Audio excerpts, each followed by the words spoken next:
Lors de la visite précédente du directeur général de Sonacos, nous avons instruit de démarrer l'usine, surtout la partie production, au plus tard en janvier. Et avec l'équipe qui avait été mise en place, nous avons pu, dès le 23 novembre, démarrer la production. Avec 40 jours de production aujourd'hui, nous avons pu avoir 500 tonnes de produits pour 40 jours. Et les ventes également se déroulent bien, d'autant plus que nous sommes actuellement à autour de 200 tonnes de vendus, donc c'est un peu l'étendue du territoire, en simplement 40 jours de fonctionnement. Ça c'est le premier aspect. Le second aspect, c'est qu'il fallait un peu rénover le cadre de travail, ce que nous sommes en train de faire.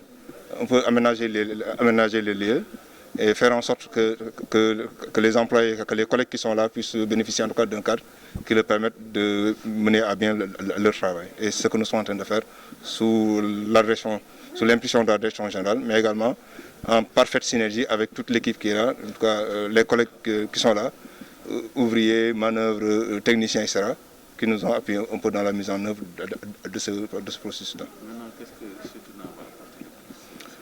Oui, ce que Setuna apporte le plus sur le marché, c'est d'abord l'industrialisation. Comme l'a rappelé le directeur général, le président de la République a mis l'accent sur l'industrialisation dans le cadre du PAP 2A.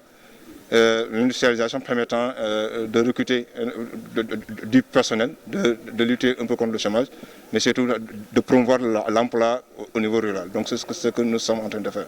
L'autre aspect, c'est que Setuna va contribuer un peu à l'offre de produits alimentaires, d'aliments de bétail et de volaille.